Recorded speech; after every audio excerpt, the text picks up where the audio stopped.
Thank you, Ninong DG. And si King. Ayan. Meron din siya doon.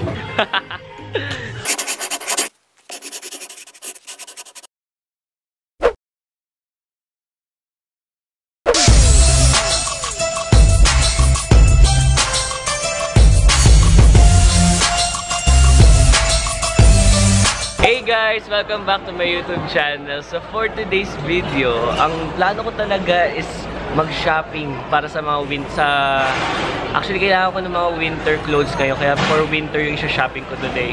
Right now, kasama ko yung mga kaibigan ko si Kerwin King and si Ana Jean. Yes! And for today's video, para magkaroon lang ng malaking impact tong araw na to, para rin sa kanila, gagawa tayo ng Can't Say No Challenge. So sila yung mamimili ng mga bibilin ko for today. Sa totoo lang, kinakabahan ako kasi dito pa lang kami right now sa food court ng SM Aura and maghahanap muna. Actually, kakain muna kami pero sila bahala kung saan nila gusto kumain. So doon tayo magsisimula sa dinner natin for tonight. Frankies! Ayan! Alam mo ba, hindi ka talaga can't say no dito. Pero ito nga since can't say no siya, decide nyo rin kung kakain ba ako o hindi. Kumain! Magra-rice ka. Kasi no! hindi ka nagra-rice, diba? No! Bahala na kung ano mangyari mamaya. See you later, guys! And guys, we are back. And ito na nga, unang talagang dinner sa akin nila Kerwin is Mag-rice. Kasi sa totoo lang guys, hindi talaga ako nagra-rice.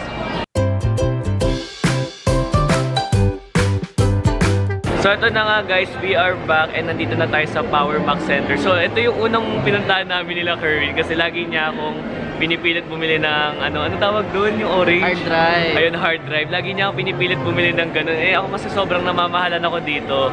So ito muna yung first stop namin kasi nga kailangan ko rin maglipat ng mga photos ko, mga ibang documents, mga ganyan. videos for vlogs, yan. Ikaw ba na Jean, kung may Can't Say No ka today, anong gusto mong bilhin? Siyempre, iPhone. Uy, grabe naman.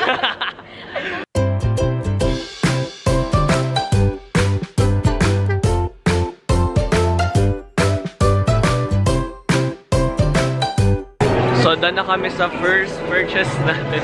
Gusto ko nagsisimula pa lang tayo. Nakakaano na ako, almost 10,000 pesos. Ano bang gusto mo? Yan. Siyempre, damit.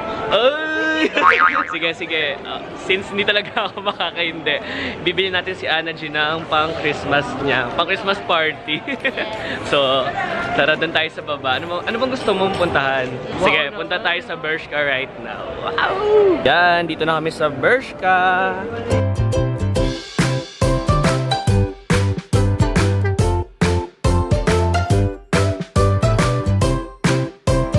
Ayan na, hindi kami makapaghintay sa OOTD ni Ana Jean dahil Yes! Niya na. sakit sa ulo. Total ng mga napamili ni Ana Jean. Shucks, magkano? 5,990. Hindi pa na siya nagpo-focus. Oops. Shucks! Naka 5.9 tayo today sa Bershka. So ayan, meron na kaming next stop. Kanina pa ako pinipilit kasi naman si Ana Jean meron tapos ako wala. Nagtatampo. Ito talaga yung gustong-gusto. Puntahan lagi ni King pag nandito kami sa SM Aura.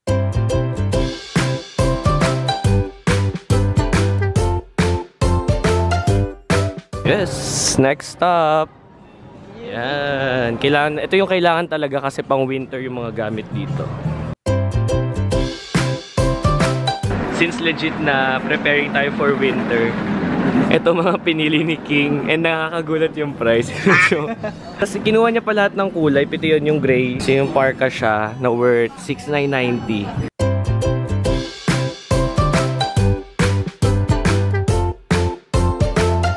Ayan, so guys, pinagpipilit ko ng ikasya sila para hindi na masyado madami yung basket. So far, nakaka 19,000 na tayo dito sa Uniqlo. Ito ang isa sa mga napili ko for DG kasi bagay sa kanya. Kuha lang namin pala ng mga gloves and ito yung mga pinili ni King. So Alam niya yan, so pinili niya rin yung red. So guys, ngayon kukuha naman kami ng Heattech. So bahala kung white, gray, or black. Basta yan. Shucks, pili na sila. So far guys, nakaka-around 20 to 21,000 na tayo dito sa Uniqlo for my winter na clothes.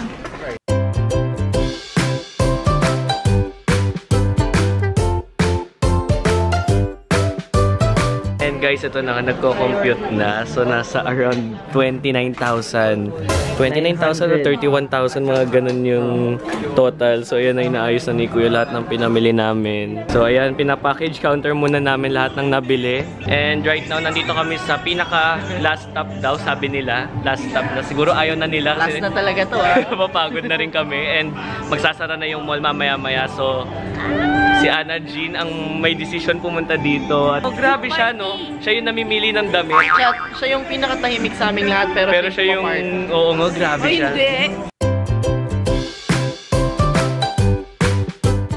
Nasa last purchase na tayo for today. Thank you, Ninong DG. And si King. Ayan.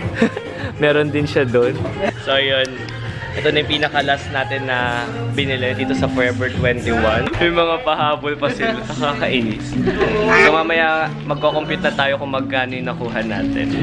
And ito na nga guys. Tapos na. Ito lahat ng napamili namin for today. So far sa Uniqlo, naka 38,000 tayo. Kinuha na namin lahat ng design. Bumili tayo ng lacy na worth 9,000. Meron pa ng Forever 21 na binili kanina. And the other Forever 21 stuff. Tapos yung shoes ni King, yung pinang-shopping ni Ana Jean. So, yun lahat ng binili namin today. Guys, tapos na nga kami mag-compute right now ng mga pinamili natin. Ayan, so far to sa Uniqlo nga naka 38,000 tayo. Tapos yung the rest, mayroon tayong tag 10, may tag 6,000 sa Bershka. Tapos dito naka around 3,000 tayo. Tapos yung lacy na 9,000. So, ang siguro mga nakuha namin around 65 to 66,000 ganyan. So, dami natin na pabili today. Hindi ko yung expect. Actually, may kinain pa tayong Frankie's eh. So, hindi ko nga 67,000. Tapos may Grab pa. Since Christmas naman and diba, at least nakapamili na rin ako ng pang winter clothes ko. Tapos meron na rin silang gift this Christmas. And yan. Thank you so much for watching this video. Kung nagustuhan mo to and kung sino pa gusto nyo kakolab ko, kung gagawa pa ba tayo ng isang Can Say No, let us know lang kung sinong gusto mong kasama ko. Sana ako naman yung ilibre. So guys, again, thank you so much for watching this video. Hopefully, you give a thumbs up and leave a comment. Subscribe nyo kay Kerbin King and check out yung IG ni Ana Jean. So guys, again, thank you so much. See you soon. Bye-bye. Bye.